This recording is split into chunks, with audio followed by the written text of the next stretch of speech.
ak l'éminent professeur Sougou mu ànd ak ñun ci li nga xamante ni moom moo di conseil des ministres. merci le petit professeur l'apprenti. yàlla bëri na si jërë ngeen jëf xaaral ma samp rek góorgóorlu. waaw amul ragal jéem a honorable waaye xam naa ni mënuma amul ragal ngeen baal ma rek te xam ni conseil bi tamit dama koy lii rek du sama rôle te yàlla rek tax. waaw comprendre waaw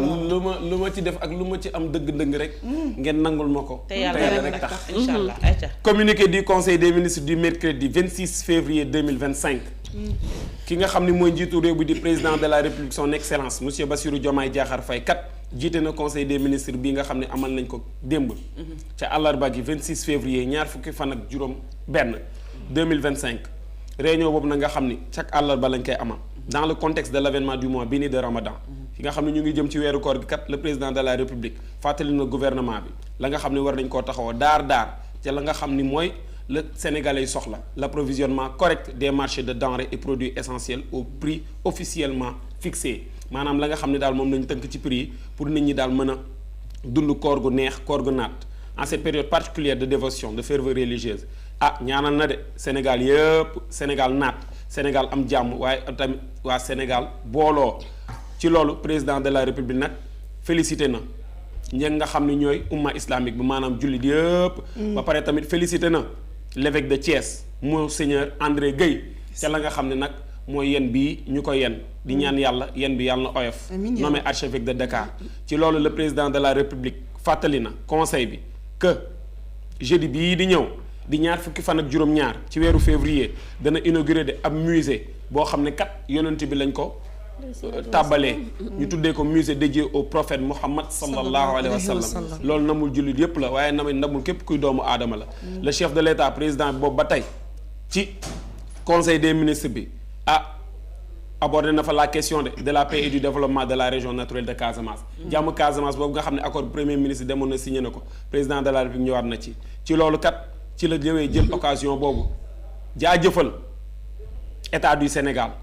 ba nga xam ne dem na ba mën a signé loolu fële ca Guinée Bissau dimanche bii ñu weesu ñaar fukki fan ak ñett ci weeru février ci accord boo xam ne kat day am jàmm ju mucc ayib fële ca Casamance ci loolu le président de la République Bassirou Diomaye Diakhar Faye jaajëfalee kii di président de la République bu Guinée Bissau ñu koy tuddee son excellence Omaro Sissoko Embalo pour son rôle déterminant de facilitateur et féliciter le premier ministre Ousmane Sonko jaajëfal na ko tamit ci liggéey bu mucc ayib bii nga xam ni def na ko pour ñu am jàmmi Casamance waaye jàmm joo xam ne kat dañ naan jàmm ji am na fa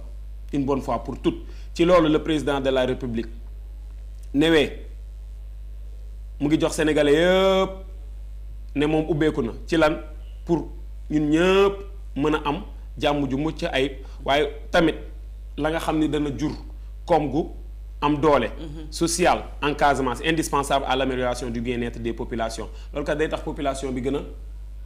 am nekkin bu baax nekkin bu gën ndax kat Casamance la mu ñu mën a jural ca koom kenn xamul nu mu toll ci loolu moo tax mu ne le nouveau plan intégré de développement durable de la Casamance dit plan Diomaye pour la Casamance loolu dafay tax rek plan bi mën a sukkandiku loolu day tax tamit plan bi ñu mën koo amal mën koo doxal ndax jàmm su amul du am dara te plan boobu gis nañ président de la République nee na dafa nekk ci programme vision Sénégal 2050 bi nga xam danañ am Sénégal souverain juste et prospère maanaam Sénégal bu moom boppam bu naat waaye tamit Sénégal boo xam ne ñëpp ci yam tegu ci yoon par ailleurs le président de la République a demandé au ministre en charge des collectivités territoriales d'engager un dialogue constructif avec les acteurs territoriaux chacun des 8 pôles identifiés afin de mieux conduire le déploiement de ces réformes visant la transformation économique inclusive de nos territoires rappelé na kii di ministre bi nga xam ne moom moo yor lépp lu jëm ci collectivité territoriales yi de mu amal nag ab waxtaan boo xam ne day defar ak ña nga xam ne ñooy acteurs yi nga xam ne ñoo nekk ci 8 pôles yi nga xam ne premier ministre doon na ko campagner ca élection législative yi ñu jóge président de la République ñëwaat na ci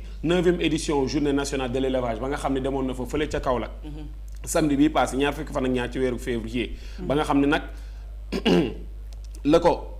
weesu mooy cérémonie de lancement bi la veille à Koungheul du projet de mobilisation des ressources en eau du bassin versant de Ndiadji Bolong Promoren. Il a remercié et félicité les autorités administratives, les élus locaux ainsi que les populations à Koungheul, Kaffrine, Kaolack et Fatick pour leur accueil chaleureux et leur mobilisation exceptionnelle jaajëfal na leen de ñi lay dëkk Koungheul Kaffrine ak Kaolack dëkk ñoom Ami Cissé ak Fatick dëkk président ba woon nee nag accueil ba nag macha allah mucc na ay mu ngi leen di jaajëfal. ci loolu le président de la République félicité ki nga xam ni mooy gouvernement bi. waaye tamit ka mu gën a félicité mooy ministre de l'hydraulique et de l'assainissement waaye tamit ministre de l'agriculture Mabouba Diagne mooy ministre bi nga xam ne dox na ba ñàkk de la souveraineté alimentaire et de l'élevage Mabouba moo yor loolu. waaye le secrétaire d'État aux coopératives et à l'encadrement paysan pour la parfaite organisation des manifestations nee na ci organisation ba nga xam ne amal nañ ko mu nekk organisation bu mucc ayib ci journée yi mu ngi leen ciy jaajëfal. bu baax a baax président de la république nag félicité na ñi nga xam ne ñooy sàmmkat yi Sénégal yi nee na jaajëfal na leen de au regard de leur contribution remarquable à la politique de souveraineté alimentaire ci la nga xam ne ñu ngi koy participer di ko amal muy ay jéego yo ñuy amal ci moom suñu bopp ga ñu war a moom suñu bopp ci lekk ak naan et au développement économique et social du pays. Dès lors président de la république ba tey il a indiqué au gouvernement la nécessité maanaam soxla ba nga xam ne taxaw na de prendre en charge les doléances récurrentes formulées sous forme de plan d'action par les éleveurs la nga xam ne éleveurs yi ñu ngi koy kaas di ko ñax ak di ko sàqu ci président de la république nee na gouvernement bi taxaw ci daar pour mën koo amal waaye tamit pour joyanti secteur boobu noonu ci loolu président bi ba tey di son excellence monsieur Bassirou Diomaye Diakhar Faye rappelé na de kii di premier ministre Ousmane Sonko l'urgence de tenir avec toutes les parties prenantes des concertations nationales devant aboutir à des solutions opérationnelles face à la lancinante question du vol de bétail nee na premier ministre bi na amal ay waxtaan ak ñi nga xam ne ñooy acteurs yi pour sàccum jur gi dakk une bonne fois pour toutes keroog wax nañ ko fi président de la république tamit nee na premier ministre Ousmane Sonko dana liggéey ba sonn na veiller à la finalisation avant juin 2025 balaa juin 2025 na matal lépp de tous les textes d'application du code pastoral en cohérence avec l'évaluation et l'actualisation de la loi d'orientation agro-sylvo-pastorale ba tey président de la République il a invité en outre le gouvernement à finaliser les études relatives au foncier pastoral ñi nga xam ne aussi fa ñuy sàmmee seeni jur yi nee na nañ ci defaat jàmbar nañ ko càmbaraat nañ ci defaat ñàngat bu mat à renforcer les politiques d'amélioration génétique du cheptel ndax jur gi tamit di mën a jur ndax suñu nee jur ndax jur googu ñuy jur moom mooy tax lekk gi mën a naat waaye tamit moom mooy tax ndawal gi du cher ak ñoom seen et à optimiser des financements du secteur en impliquant les éleveurs les opérateurs et les coopératives pour clore ce chapitre bi ginnaaw bi nga xam ne bëgg na tëj léegi jëm ci wàllu élevage bi nag le président de la république demandé na ñaan na kii di ministre en charge de l'élevage de faire le point tous les trimestres maanaam ñetti weer bu nekk nee na nu mu def point sur l'état d'exécution du plan d'action issu des recommandations de la 9e journée nationale de l'élevage la nga xam ne jëlee nañ ko ci 9e journée bi maanaam lépp li nga xam ni teg nañ ko fa ak état bi jéego yom ciy dox chaque 3 mois nee na ministre boobu na ko indil defal ko compte rendu le chef de l'État président de la République boobu ci loolu tamit conseil des ministres il a évoqué le lancement du New Deal technologique maanaam la mu doon amal barki Demba Ndiaye nga xam ne mu ngi amee fële keroog altine ñaar fukki fan ak ñeent ci weeru février fële ca Diamniadio la mise en œuvre optimale de cette stratégie phare de l'agenda national de transformation va renforcer la souveraineté numérique du Sénégal nee na li nga xam dafa bokk ci Sénégal vision 2050 bi nee na dana tax Sénégal moom boppam de ci wàllu numérique merci Ami Cissé la digitalisation des services publics nee na dana tax lépp li nga xam ne état moom moo ko ŋànk ñu mën koo digitaliser lenteur administrative yi maanaam lenteur administrative dootul am bëgg kayit mën nga ko am fi nga toog nga amee ko fa l'expansion de l'économie numérique et le positionnement international de notre pays dans le développement des technologies de l'information et de la communication maanaam les TIC nee na suñu dëkk dana mën a tamit am benn taxawaay bu mucc ay ba muy am à l'échelle internationale ci loolu le président de la République jaajëfalee ministre bi nga xam ne moom lañ dénk ci lépp lu jëm ci wàllu communication ak télécommunication ak numérique di Aliou Sall ak képp ki nga xam ni bay nga ci sa waar ci élaboration inclusive et collaborative des programmes et projets fondamentaux visant à la transformation numérique du Sénégal président de la République boobu ba tey nee na mu ngi jaajëfal gars yi waaye tamit wane na dayoo bi nga xam ni partenariat yi dox entre État du Sénégal ak les secteurs privés national et international ndax mu gën a mën a yombal suñu am internet ndax kat am internet état bi joxew ko ñeneen ñoo ko jox looloo tax tamit collaboration am looloo tax muy magnifier waat maanaam ànd bi nga xam ne war nañ ko ànd ak secteur privé yooyu noonu wala acteur de développement privé yooyu de développer les startups et la formation professionnelle dans le secteur du numérique ci loolu moo tax mu laaj kii di ministre en charge du numérique de promouvoir avec les ministres concernés éducation enseignement supérieur et formation professionnelle l'éducation populaire au numérique maanaam gars yi dem daw jàng ji numérique xale yi Ami Cissé bu ngeen mënee jàng ji numérique dina baax et le renforcement des capacités et compétences en la matière il a indiqué également l'importance de faire de l'université virtuelle du Sénégal Cheikh Amadou Kane le socle et l'emblème du New Deal technologique président de la République nag fàttali na nee na université virtuel mooy dañ ko doon wax UVS dañ tuddee ko Cheikh Hamidou Kane mu nekk base la nga xam ne moom mooy samp new deal technologique bi maanaam mu ñu commencé ko foofu. laa daal président de la République nee na suñu gënee bëgg moom suñu bopp. il faut mu am collaboration. maanaam ñay jàng seen xam-xam màcc jëm ci numérique ak ñoom seen. d'autant plus que ñoom loolu lañuy jàng à distance la ñuy def donc foofu moom moo war a nekk base bi moom moo war a nekk soubassement bi. merci Ami Cissé yaa dégg président de la République di son excellence Bassirou Diomaye Diakhar Faye boobu ba tey tamit fàttali na soxla yi nga xam ne war nañu ko am daar l'urgence d'assurer la cohérence et opérabilité des systèmes d'information de l'État maanaam muy am ay jokkalante ci système d'information de l'État ñëpp di jot ci information ainsi que la mise en place d'une infrastructure publique numérique performante et résiliente avec une maîtrise optimale du cyberespace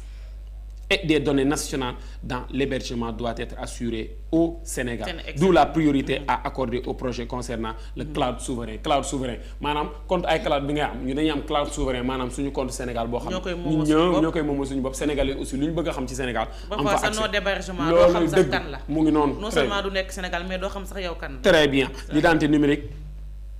unique. Et la numérisation du foncier pour promouvoir un aménagement cohérent du territoire nee na foncier bi aussi nañu ko numériser. boo soxlaa kayitu kër léegi mun nga ko xam ne dem ngay jaar ci numérique bi impôt au domaine jaaral ci numérique nga kii sa kayitu kër comme léegi boo bëggee gis sa carte d'identité sa numéro carte d'identité da ngay dugg rek dina éviter sax njaayum suuf mu jël benn terrain ak arnaque yi ak ñi nga xam ne ñu ngi dóor nit ñi di mëq seeni suuf di yóbbu seeni xaalis dootul am mais président de la République yamu fa de nee na tamit nécessité d'accompagner les projets prioritaires de développement de l'intelligence artificielle qui doivent bénéficier d'une labellisation de référence à travers le Conseil national du numérique. Par ailleurs, président de la République ñaanaat na premier ministre bi nee na ko de veiller à la mise en œuvre d'un plan concerté et pragmatique de digitalisation intégrale des services publics nee na nañ digitaliser services publics yëpp maanaam bu services yi am rek yële am moo tax premier ministre ma la waxaat leen ko de am na liggéey de ndax lan mu war a def loolu afin de soutenir l'encranage d'une administration efficace et transparente dans son action am nga premier ministre fan yi ñu weesu daf doon wax ni administration bi war nañ koo joint assainir administration bu ñu bëggee administration bu gën a gaaw au lieu muy daw 10 kilomètres à l'heure di daw war a daw 120 kilomètres à l'heure di daw 10 kilomètres à l'heure nee na lii nga xam ni mooy digitalisation daf koy gaawal moo tax ba tey nee na premier ministre ak ministre en charge du numérique et le ministre en charge de la recherche et de l'innovation a proposé des mécanismes et instruments de financement et de partenariat pour l'innovation technologique dans le numérique nee nañ xool nan la ñuy innover jooyanti waaye aussi am ay partenariat maanaam ñoo xam ne dañuy lëkkaloo ak ñoom ngir mën a innover ci lan ci technologie ak numérique le chef de l'État son excellence Bassirou Diomaye Diakhar Faye ca mujjanteel ko tamit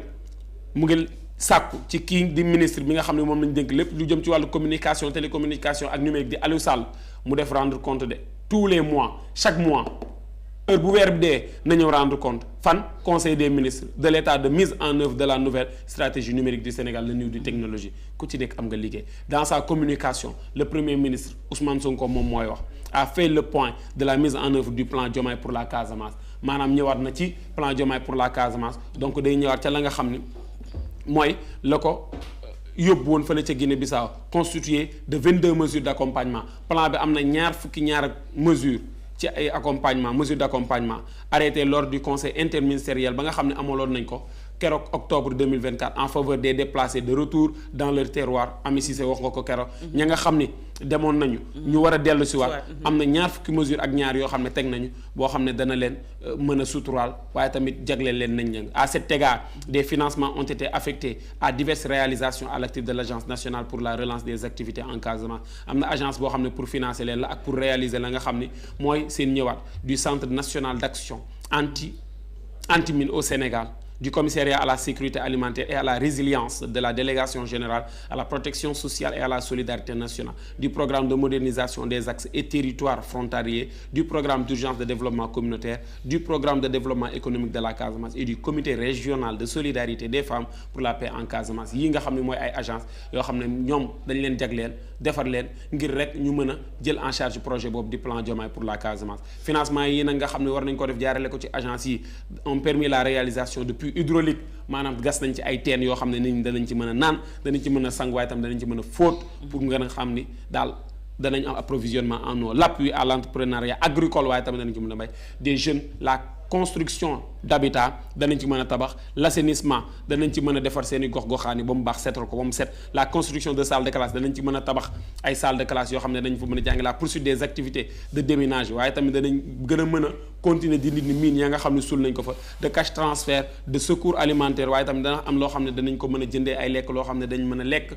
ndax autosuffisance alimentaire bi ñu woote ainsi que la poursuite du dialogue communautaire waaye tamit xaalis boobu dana tax ñu gën a mën a amal dialogue am waxtaan boo xam ne daal dana dox diggante ñi nga xam ne ñoom ñoo fa dëkk pour l'année 2025 ngir at 2025 bi outre ses partenaires techniques et financiers les activités se poursuivront avec l'appui du ministère de la microfinance et de l'économie sociale et solidaire le ministre de l'agriculture de la souveraineté alimentaire et de l'élevage en partenariat avec la société italienne Bonfischer Ferrari le programme des Nations Unies pour le développement et International Charity Organization ISO le premier ministre boobu ba tey a invité le ministre de la